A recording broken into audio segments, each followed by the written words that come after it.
Hail President Kane!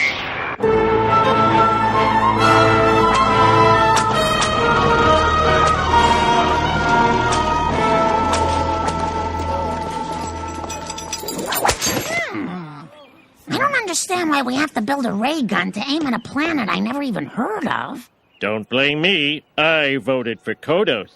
Go!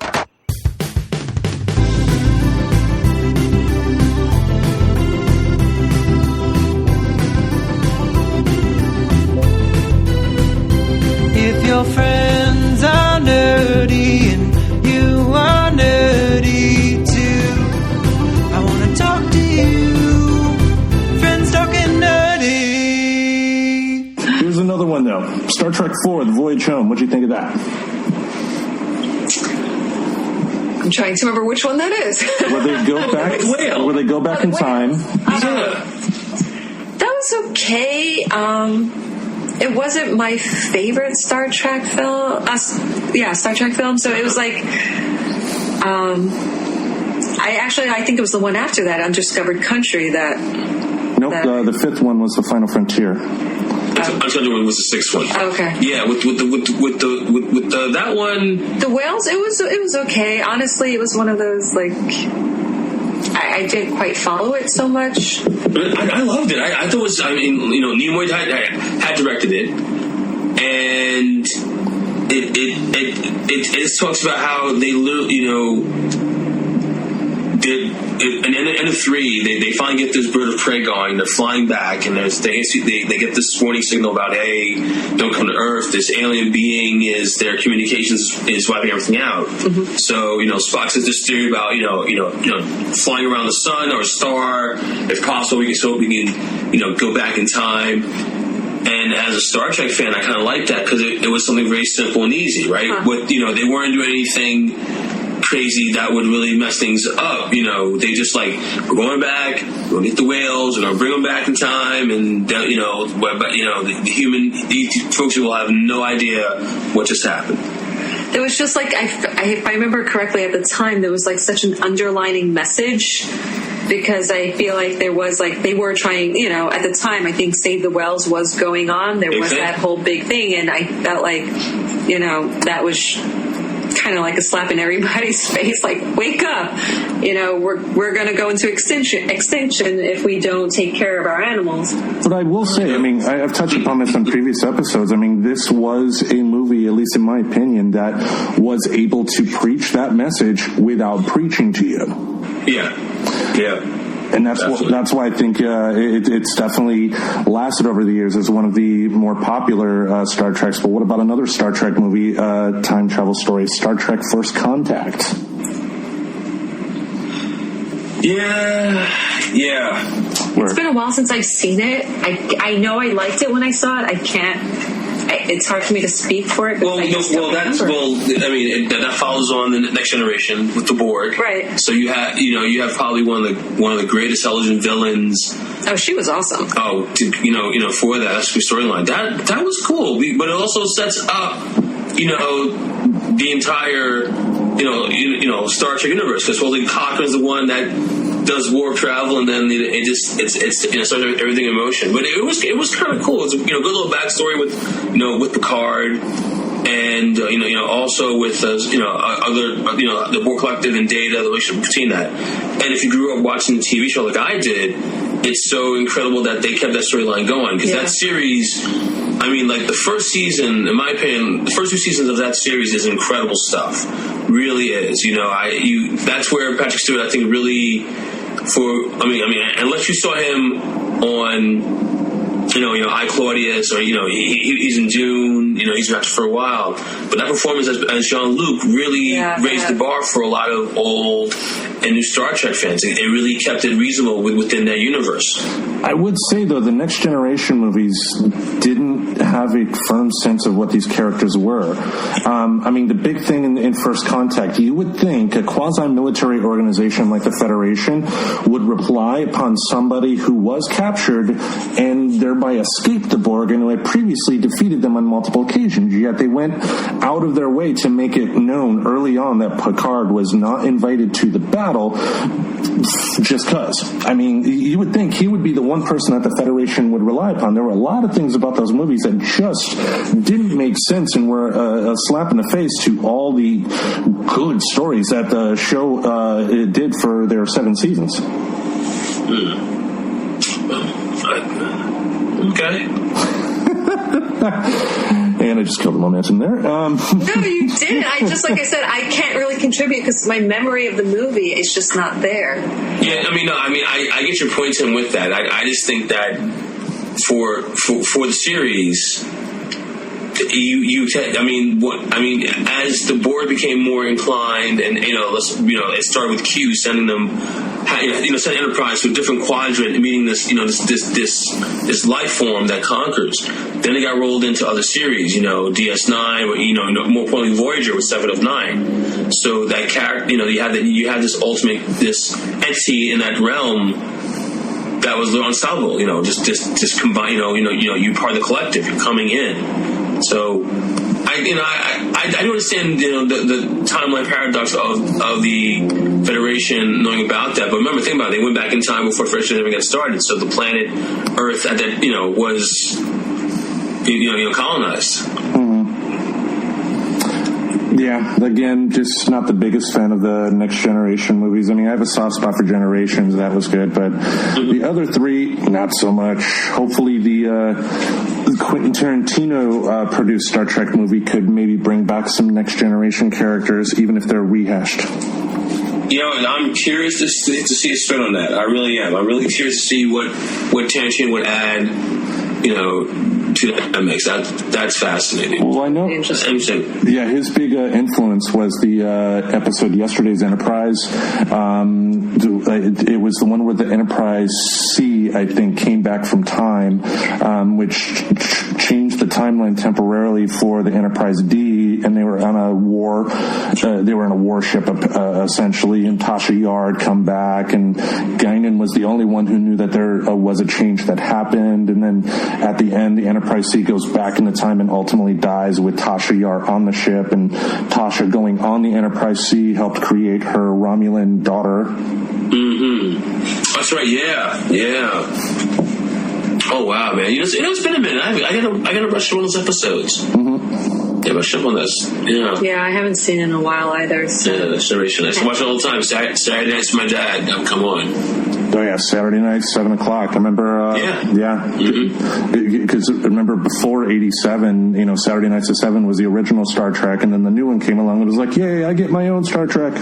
Yeah, but hey, listen, the originals still hold up. That show was way out of its time. Those shows still hold up. They do. I mean, the sets, of course, didn't age well, but one thing, if you notice on the technical side, watch an episode of The Next Generation and then watch an episode of the original series and watch how they interact with the equipment.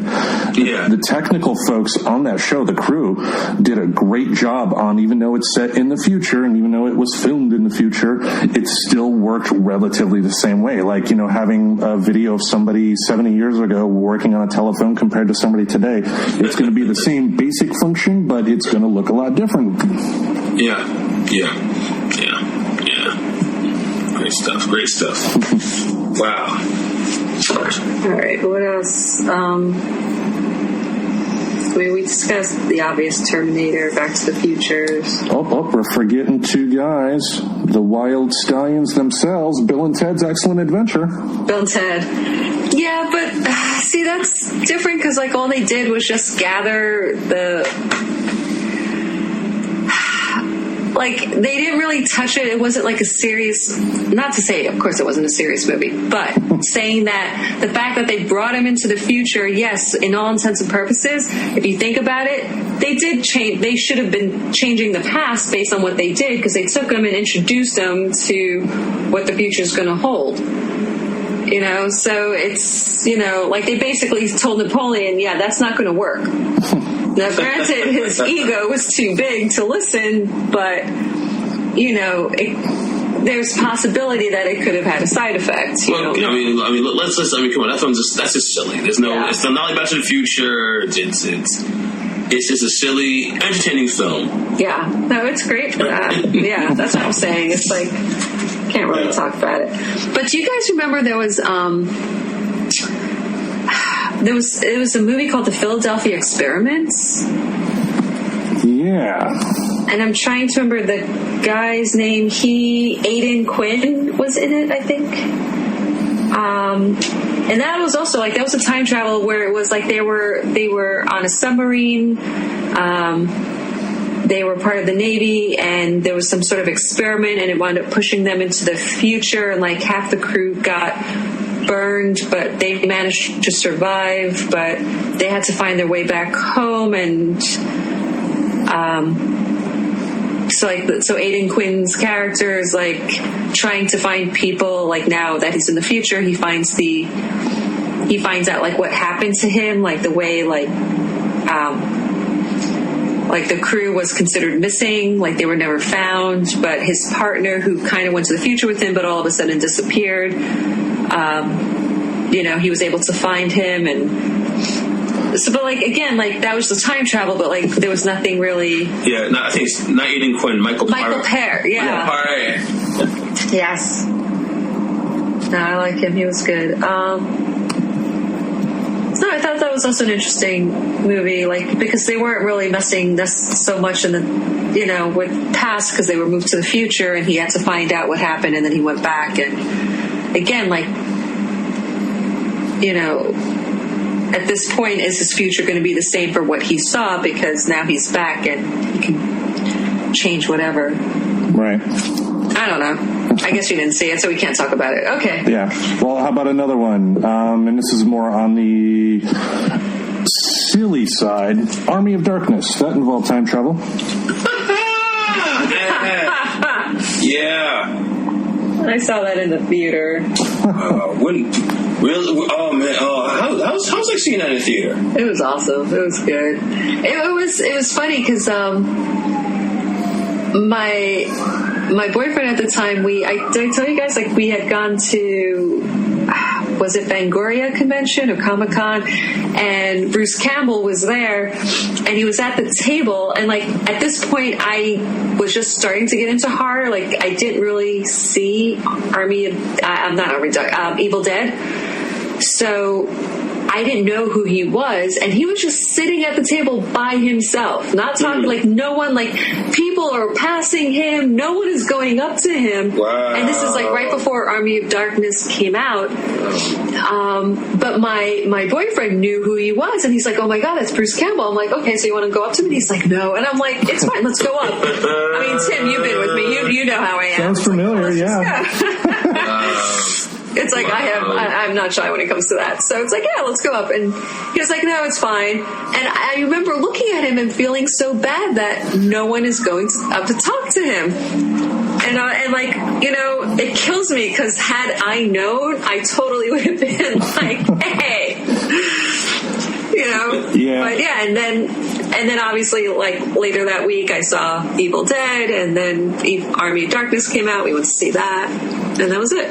Well, it's funny what they did in that movie too, because the first two Evil Dead films, Ash was pretty much a normal guy. It wasn't until the third one that he became the cocky dumbass.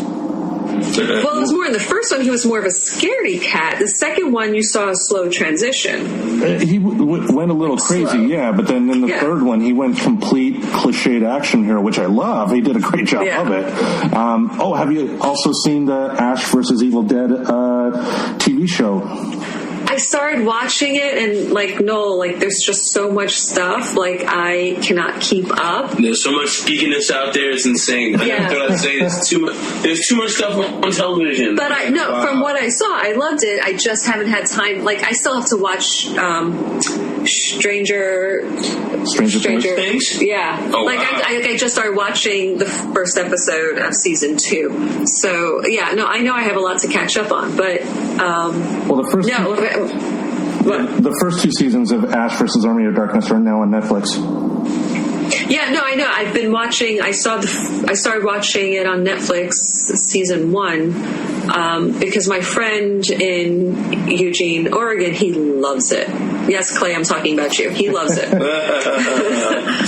So we started watching it together, and then it's he's like, okay, because he was in Eugene, I was in Portland, and it's all right, have you seen the next episode yet? I want to talk about it. It's no, I haven't seen it yet. Well, I love the little things they did. Even though it was filmed in New Zealand, the producers went out of their way to give a real Michigan feel to it. And Michigan natives are the only ones who will get this. But, one, there was a character who called soda pop, which is the proper term you should call it, of course. But that, and then the vending machines with Faygo. I don't get that. What's a vending machine? Not what's a vending machine. What's the vending machine being called that? We have that on tape. No, it's like you have a vending machine with like a Pepsi logo on it. This one had a Faygo logo on it, and it's like that. That's the Michigan brand soda, right? Yeah, I mean the Insane Clown Posse loves it, so it must be good, right? I never heard of it. Okay, I don't know. Sorry, that's why I'm like, what is that? It's a regional soda, as they say on the West Coast here. So anyway, I love the little attention to details. Long story short. Gotcha. No, that's cool. I mean, if you we're talking time travel, we could actually talk about Austin Powers. We can talk about that. That's hysterical. I'm sorry. Can I tell you? I know we were discussing James Bond not that long ago, but at this point, I'm all about Austin Powers, and it's like he nailed so many things down. Like, I actually just got into a conversation with Clay last night about Fori Forbissina, because I love her. She's just like one of my favorite characters on it. Like, she just every 2 seconds, bring in the clowns. The one who yells, Scott. I love her. Lies, all lies. Oh wow. That is great. She's awesome. Oh yeah, that. She just nailed the accent. Yeah. She nailed the character. She was just awesome. Yeah. But I saw the first Austin Powers I saw on VHS. The data myself there, but then the last two I saw in the theater. But that second one. I saw all of them in the theater. Yeah. They were just great. But it was cute, like the way they did the time travel, and it's like he went back in the past. And I love how they went. For the number one, they went from, and now I'm blanking on their names. The actors who played number one. Oh, you mean Rob Lowe and Robert Wagner? Yes. Because Rob Lowe did a really good job imitating Robert Wagner. Yeah. He did amazing. It was awesome. So, like, for that alone, and it's like, here you have, like, supposedly an evil genius going back, and even, number one was like, Robert Wagner was like, well, why don't we play the stock market and become, a trillionaire? And he's like, why be a trillionaire when you could be a billionaire? But it's like, he didn't do that. Like, he went back just to steal the mojo, where it's like, and I love, like, Seth Green's character, Scott, was like, why don't you just kill him when he's on the crapper? Right. Oh, Fat Bastard. That's right. Yeah, right. Fat Bastard's in that one. That's right. Okay. I didn't like those movies at all. Why? It was such a great spoof. It really was. Popcorn film. Popcorn movie. It's so well done. I'm just not a Mike Myers fan. I mean, they're great to quote. They have the great little one-liners that you can pretend you're funny quoting somebody else. But I just didn't care for it. Fine, Tim. Tell me how you really feel. Yeah, I know. Well, speaking of comedy, though, how about Family Guy? They had a bunch, like him and Stewie and Brian going back. Yeah, like my favorite, it was Back to the Pilot, where Brian forgot where he buried a bone in the yard, so Stewie takes them back in time, and it just happens to be at the same time that the first episode, the setting of the first episode, and they were making fun of, like the TV's not even plugged in, and yet they're all watching it, and little things like that. But then you find out that when they go back into the future, that Brian told his past self. Sorry Noel was playing something. Go on. Sorry. I'm that boring. You got to listen to something else. No. I said no. Anyway, Brian from the future told Brian of the past about 9/11, and then you have when they go back into the future, you have video footage of Brian giving a video camera to somebody on a plane, beats up the terrorist, has one-liners and everything, and then then you find out that due to 9/11 not happening, the South seceded from the States, and there was a second Civil War. And then I forgot about that. Yeah, and then they go back in time again to fix that. But then, when they try and fix it, Brian tells his past self about the Harry Potter stories, and then you find out that. Oh, and then he takes it. Yeah. I think the end of the episode was where they come back into the future after fixing the 9/11 thing, look in the computer, and they go, "Yeah, 9/11 happened. Yeah, high five." And then they said, out of context, this may not look too good. Wait, was that the same episode where it's like they had to keep going back to fix it, and then they were like, we're close enough? Because they would, every time they came back, something was always off. That may have been the road to the multiverse. Okay. Yeah, because, that may kind of fit into the whole time travel deal, but I don't think with the multiverse thing they were in the same thing, but because I know with the multiverse episode, that was where Stewie left it on shuffle, and they were going to the different universes then. Wow. That was great. And that was a good episode, too. Was that the one? A wonderful day for pie. Yeah, pie. Yeah, so that's the one. Oh, my God, that was so messed up. That was great. Where it's like they did at Disney, and then they're all and then the Jew shows, Morty shows up. And their faces changed. I was like, wow. I'm like, oh my God, I can't believe you just did that. That was amazing. Yeah. That was so messed up. That show has gotten away with... This show's been on for how many years? Well, South Park got away with so much crap. Are you kidding me? South Park can do it. Why couldn't he? Oh, no, I think that's wrong with that. But, Family Guy's been almost over 12 seasons now. They're on did they just do their 300th episode? Yeah, they're going on. I think they're on maybe the 14th or 15th. They started in 99, but then were canceled a couple of times.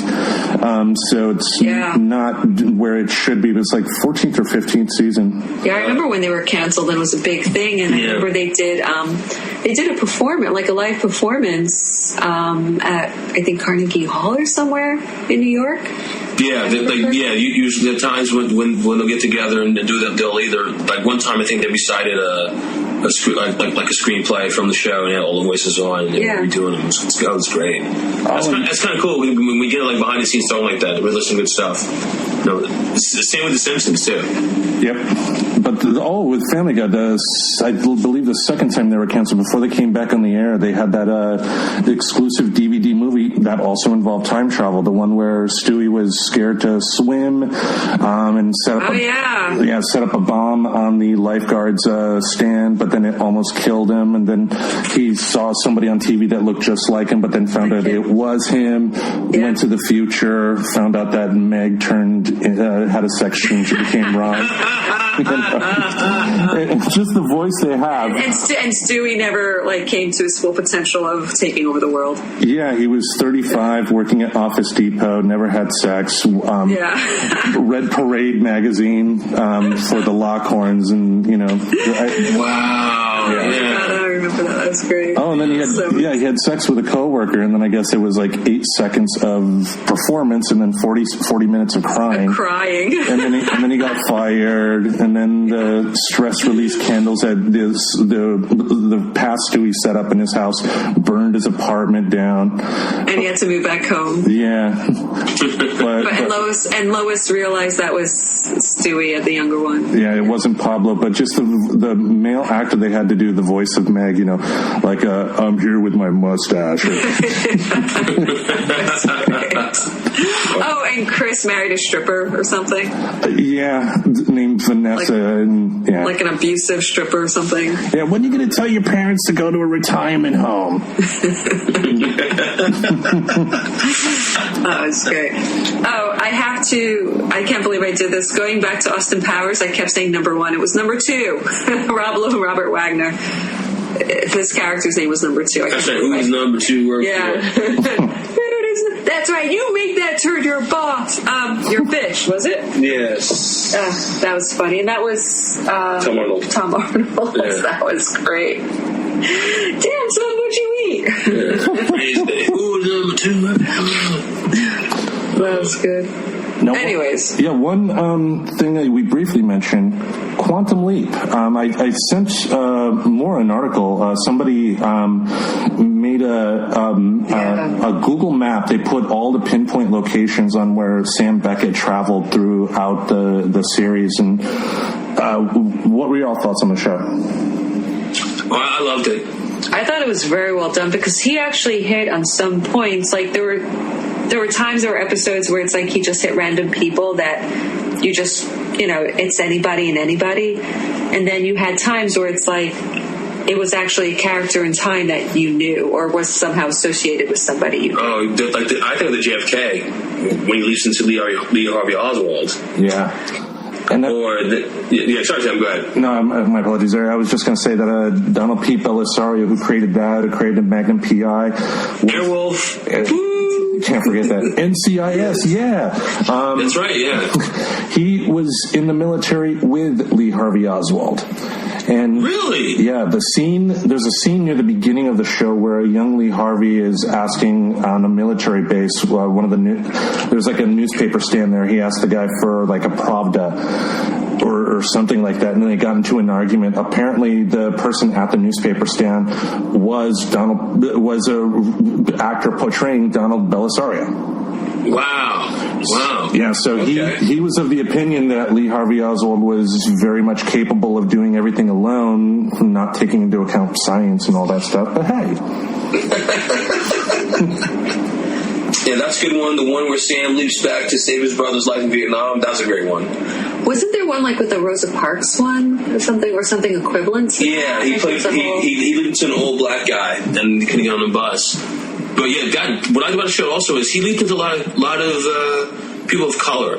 That show, that was a really, really good show. I really like that show. And women too. He linked into women. He also handicapped kid, right. And a monkey, autistic kid. Oh yeah, and a monkey. That's right. Yeah. Oh my god. Yeah. But the monkey did sign language, didn't it? I forgot, but I know he linked into a monkey. We got to watch that. We got to watch that. No, that was definitely well done. Yeah, I like that. So. Yeah, I don't know anything else, but Total Recall. Couldn't that be considered time travel? No, well, he went forward, didn't go back. Technically, traveling, yeah. No, Recall, he did. There was no implanted memories. Implanted memories. Yeah, it was just implanted memories. Yeah. It was like there was no time travel in that. No. Yeah. There was a different, aside from Terminator, I thought there was another Arnold Schwarzenegger time travel movie. The Sixth Day. Was that time travel? I thought like they erased the memory or something. It was like a cloning thing. Yeah. So he would clone himself. I know I haven't seen the movie in like. I know him and the Robert Duvall in it, but I think that's going. And Vanessa. No, she's not because that wasn't in there. No, she was an Eraser. She wasn't in this one. Time Bandits. The Terry. I haven't seen that film at all. Same, but again, I don't think like when they traveled, like did they really I can't remember. Like they traveled. I can't remember the movies. It's been a while. Yeah, they traveled back. They met Robin Hood, who was played by John Cleese, and you found out that that's right. Yeah, he wasn't the person the legends made him out to be. They met. I believe they also met up with Napoleon. Mm-hmm.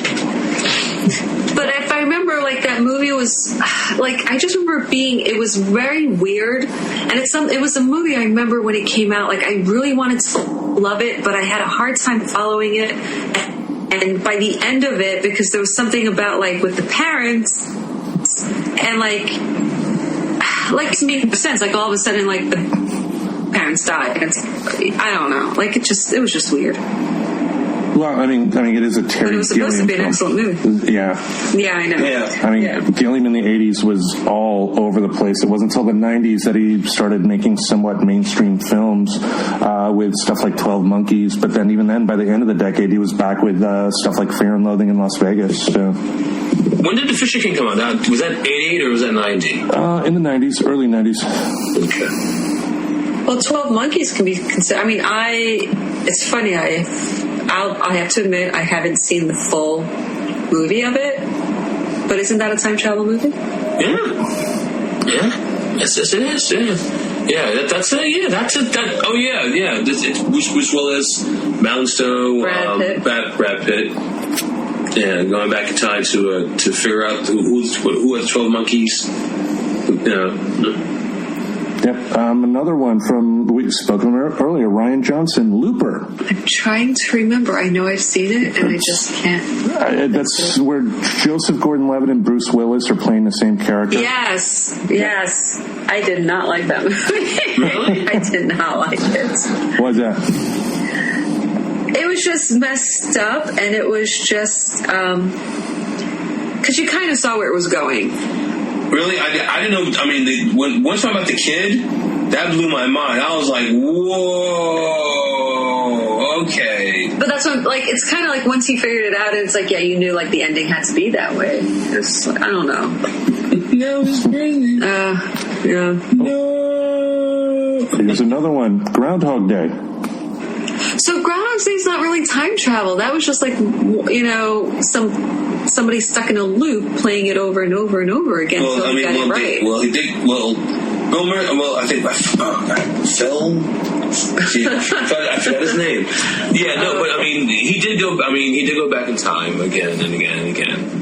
So, and that I mean. But you saw how. But that's the thing. It's like, so that's the thing. It's like, do you want to consider that he went back in time, or just it's playing just the same day over and over? And yes, it made him realize, like, based on his actions and what he does, like, every day ended differently. Well, there is there is a lost scene though that you find out that this happens because somebody put a curse on him. Huh. Okay. Did they ever explain who? It's been a while, and I just read a description, so I didn't see the lost scene. But it was a character early in the movie, curse, and I believe it was like an ex-girlfriend or something like that, and like he had to be in that loop until he found love or something. Yeah, I'm fine that it never played out that way. Yeah. All right, stuff like Hot Tub Time Machine. I haven't seen the first or the second one. First, I admit it. First one I saw in the theater. I paid money for that in the theater. How was it? It was funny. I mean, it was that. Now that film is just purely popcorn. It's just purely. It's not the next Godfather, no. That's funny. That's it. Like it's just. I mean, I could have seen it in theater. I could have waited till it got on DVD, but it's, it was just a funny premise. I'm a fan of Craig Robinson, who's John Cusack's in it. What's his name? Rob Corddry. It has moments. It's just a silly movie. Okay. There was a show in the 80s that was on for one season called Voyagers. Do you remember that? Yeah. That was great. Yeah. That was a great TV show. Wasn't that with Jerry O'Connell? No. The actor's name is John Lakes Helium, I think it is. And the kids, I forget the kid's name. John Eric Hexum and Mino Palouse. Palouse, yeah. Yeah, that was a great show. That show, the first year, I think he died the second season, right?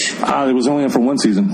One season. Yeah, that was a great. I remember that show. I remember watching that Sunday nights on NBC. That was a great show. Yeah, I think it came on after Silver Spoons, if I'm not mistaken. Well, this sounds really familiar. What was the premise? The premise is this guy is a Voyager. He travels back in time to help fix things. He has a little compass, and basically tells him when the compass flashes red, it means no, you can't leave. You figure what's going on. Then when it flashes yellow, when it flashes green, you can take off. So he time travels forward and picks up the kid, and then they try and travel together. There was one episode where he kept on coming back saying, "Hey, is the U.S. in space yet?" I remember that one. That was a great one. I gotta watch that again. I feel like I've seen this, but I'm not recognizing the actors that are mentioned. 1983, 82.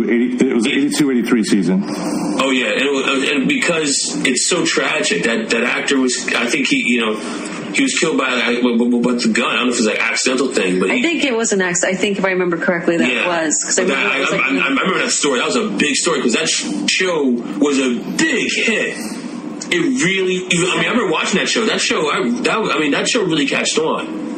Yeah, I'm really catched on. Going over that actress, I'm on Wikipedia for the main actor, the John Eric Hexum, and on his death, and it said, on October 12th, 1984, the cast and crew of Cover Up were filming the 7th episode of the series Golden Opportunity on Stage 17 of the 20th Century Fox lot.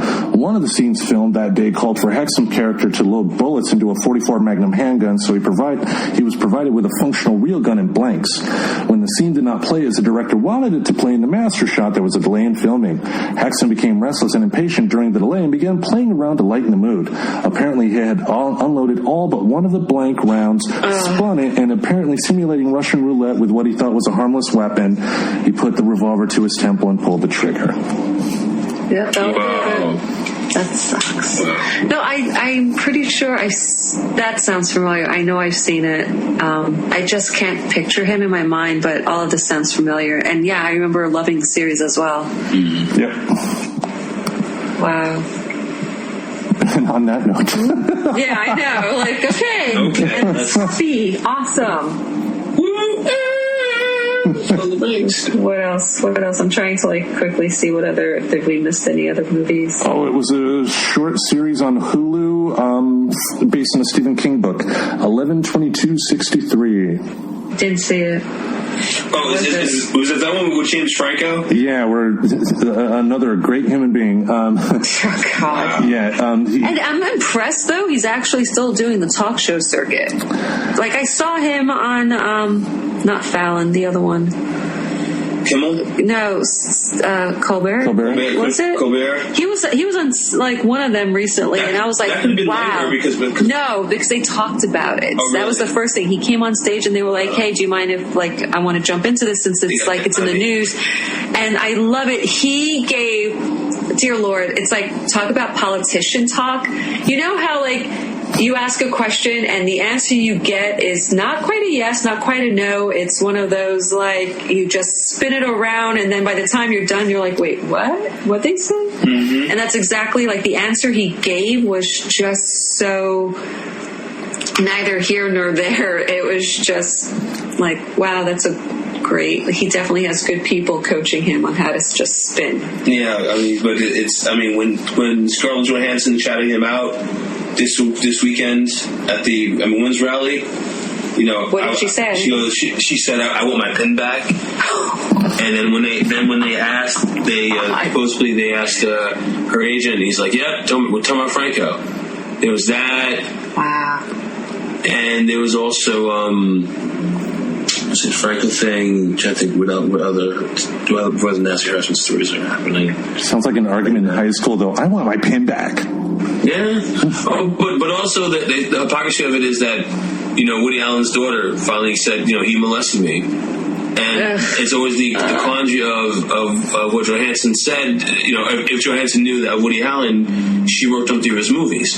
And there's some actors like Rebecca Hall, I think Greta Gerwig, the guy that's in this movie coming out. Those that worked on Woody Allen's last movies are all donating their salaries to a charitable organization. So it's starting to get to the point where many actors are like thinking twice. But Alec Baldwin was like, I worked with Tim and it's been an honor and a thrill. So there's always that hypocrisy or that double talk in Hollywood. And there's another great human being right there, Alec Baldwin. My goodness.